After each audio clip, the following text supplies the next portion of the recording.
영화의 소재로도 등장하는 다중우주의 세계는 정말 흥미롭습니다. 영화 어벤져스에서도 다중우주를 활용해서 악당을 물리치는가 하면 애니메이션인 스파이더맨 뉴 유니버스에서도 다양한 우주에서 다양한 모습으로 활약하고 있는 스파이더맨들을 볼 수 있습니다. 만약 다중우주가 실제한다면 과연 나는 다른 세계에서 어떤 모습으로 어떤 삶을 살아갈까요? 다중우주를 이해하기 위해서는 먼저 하나의 우주에 대해 먼저 이해해야 합니다. 하늘을 올려다보면 관측이 가능한 이 모든 우주는 단일 우주를 전제하고 있습니다. 우주에 수백만 개의 은하가 존재하기 때문에 우리 지구가 속해 있는 은하를 우리 은하라고 말하듯이 만약 우주가 여러 개라면 우리 우주라는 표현을 해야 합니다. 우리가 관측 가능한 우주는 우리 태양계를 중심으로 근거리의 별들이 있고 더 나아가면 가까운 은하부터 먼 은하까지 더 나아가면 초기 물질들이 나오고 더 가면 우주 배경 복사가 감싸고 있는 형태로 그려볼 수 있습니다.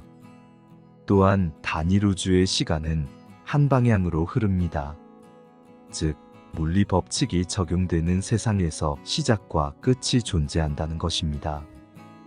그렇다면 다중우주는 어떨까요? 다중우주는 단일 우주를 훨씬 멀리서 보는 것과 같습니다. 즉, 하나의 섬을 우리 우주라고 가정해 보았을 때 다른 하나의 섬이 존재하지만 그 섬과 우리가 사는 섬이 너무 멀리 떨어져서 서로 섬이 존재하는지 알지 못하는 상황과도 같습니다. 우리는 그렇기 때문에 저 멀리 우주에 우리와 같은 우주가 있지 않을까 예측해 볼 뿐입니다. 러시아의 수학자인 민코프스키는 1907년에 단일 우주에서 한 방향으로 흐르는 시공간에 대해 이렇게 말합니다.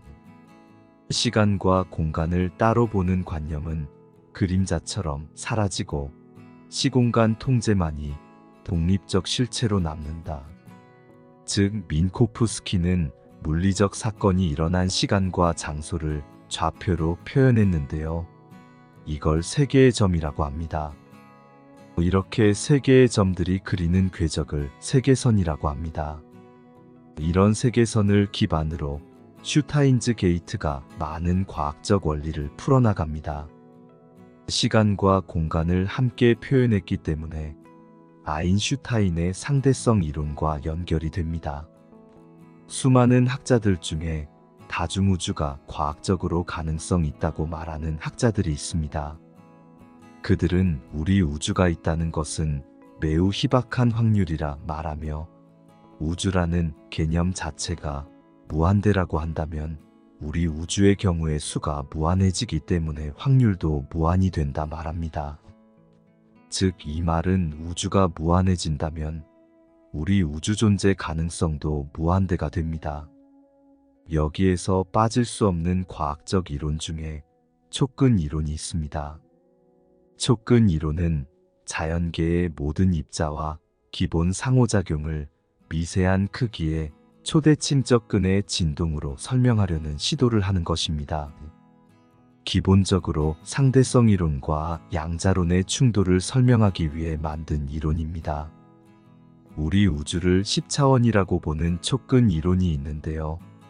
촉근 이론에서 설명하는 우리 우주는 10차원 혹은 11차원으로 구성된다고 합니다. 촉근 이론을 통해 존재하고 있는 차원의 형태를 만들게 된다면 과연 어떻게 나올까요? 이를 계산한 결과 촉근 이론으로 만들 수 있는 차원이 무한대가 나옵니다. 이 말은 즉 우주의 형태도 무한대가 아닐까라고 하는 예상을 해볼 수도 있습니다. 이를 통해 다중우주라는 개념이 만들어진 것입니다. 그렇다면 다중우주와 평행우주는 같은 말일까요? 평행우주는 우주 내에 존재하는 다른 우주를 말하는 것입니다. 그럼 다중우주는 무엇을 말하는 것일까요? 다중우주는 엄청나게 많은 우주를 말합니다. 그런데 이 많은 우주에 하나하나 각각의 우주가 있는데 이 우주들이 평행우주입니다. 앞에서 예로 말했던 섬들을 생각해보면 이 섬들은 다중우주에 속합니다. 그러나 이 섬들은 거리가 너무 멀어 서로가 서로를 관측할 수 없는 것입니다. 이 각각의 섬들을 평행우주라고 합니다. 우리 지구를 예를 들어보면 지금 우리가 사는 지구와 차원이 다른 지구들을 평행우주라 하고, 이런 평행우주들이 모여 있는 것을 다중우주라 이해할 수 있는 것입니다. 그렇다면 우리는 영화에서처럼 다중우주의 생명체들과 상호작용을 할 수 있을까요? 결론부터 말씀드리자면 불가능합니다. 만약 이 두 개의 우주가 상호작용을 할 수 있으려면 서로 인과관계가 있어야 합니다. 그러나 그런 인과관계는 존재하지 않을 가능성이 큽니다. 이들 사이에는 물리학 법칙의 개념이 다를 수도 있고, 세상을 구성하는 전자나 빛 등등 어떤 것도 동일하지 않을 수도 있습니다. 그리고 시공간을 이루는 물질, 에너지, 정보, 상수 등등 모든 것들이 다를 수도 있습니다. 즉, 우리가 사는 세상은 질량과 에너지가 존재하고 빛으로 물체를 관측하는 탄소 기반의 생명체가 살아있지만, 다른 우주에는 질량도 없고 에너지도 없고 우리 우주에는 존재하지 않는 어떠한 파장으로 무언가를 관측하는가 하면, 원소를 기반으로 하는 생명체가 존재한다면 우리는 그들과 상호작용을 할 수 없습니다. 여기서 또한 궁금한 점이 있습니다. 다중우주는 과연 한 종류인가? 입니다. 다중우주를 지지하는 과학자들은 다중우주를 네 종류로 보고 있습니다. MIT 물리학 과학자인 맥스 태그마크는 이 다중우주의 단계를 체계적으로 정리합니다. 그는 다중우주의 단계에 대해 수학적 우주가설을 발표하면서 우주 마이크로파 배경 및 은하 클러스터링 데이터 정밀 측정을 통해 인플레이션 중력 이론, 실험 등 우주론에 관한 많은 연구를 하고 있습니다. 다중우주의 4단계 우주의 중심. 니콜라우스 코페르니쿠스는 지구 중심설이 학계의 정설일 시절의 태양 중심설을 주장합니다. 이것을 발표했을 때 당시 많은 사람들은 충격을 받습니다. 지구를 중심으로 모든 행성들과 태양이 도는 줄 알았기 때문에 이 세상에 우리가 중심인 줄 알았는데 우리가 중심이 아니라는 사실에 엄청난 충격을 받게 됩니다.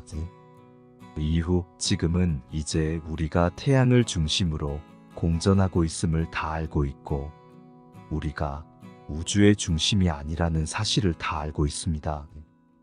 그런데 다중우주가 등장하면서 우리의 우주조차도 우주의 중심이 아니라는 사실입니다. 즉, 우리 우주조차도 수많은 우주 중에 하나라는 것이죠. 인간에게 정보를 주는 것은 바로 빛인데요. 이 빛으로 최근에는 중력파를 관측하기도 했습니다.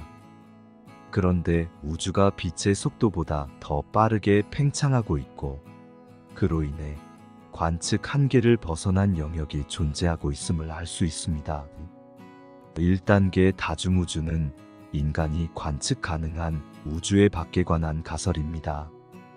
인간은 관측 가능한 영역까지만 볼 수 있습니다. 인류는 관측적인 한계를 가지고 있다는 말입니다. 현재 이 크기는 465억 광년까지 관측이 가능합니다. 그렇다면 우리 우주는 과연 어디까지일까요? 1단계 다중우주는 이것을 계산해 본 것을 말합니다.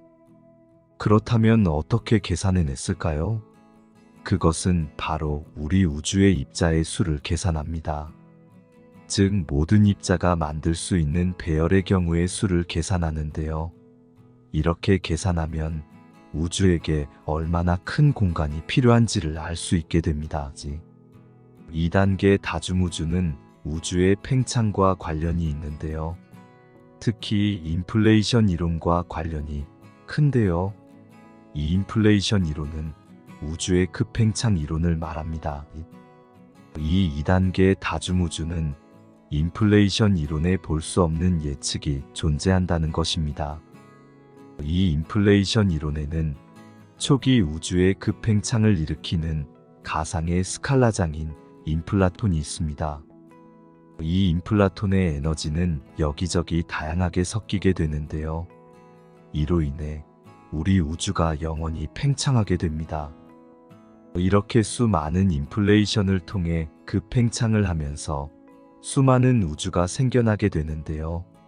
이 급팽창하는 수많은 우주들은 생성되는 초기부터 생겨나는 입자의 특성이 다 달라지게 됩니다.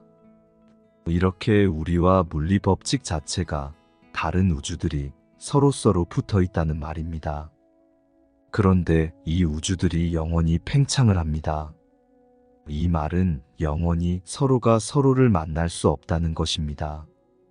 여기서 1단계 다중우주와 차이는 1단계 다중우주는 우주들 간의 물리 법칙이 같기 때문에 과학 문명이 발달한다면 언젠가는 만날 수 있지만 2단계 다중우주는 처음부터 물리 법칙이 다르기 때문에 영원히 만날 수 없게 됩니다. 3단계 다중우주는 각각의 우주들이 입자와 파동이 계속해서 분기가 일어난다는 특징이 있습니다. 3단계를 1단계와 비교하면 3단계는 각각의 우주들이 가까이에 있지만 계속해서 갈라지면서 평행우주가 생기기 때문에 서로의 우주가 만날 수 없습니다.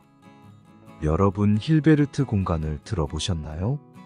다중우주를 이해하기 위해서는 이 힐베르트 공간 이론을 알아야 합니다. 이 힐베르트 공간은 무한한 차원의 공간을 말합니다.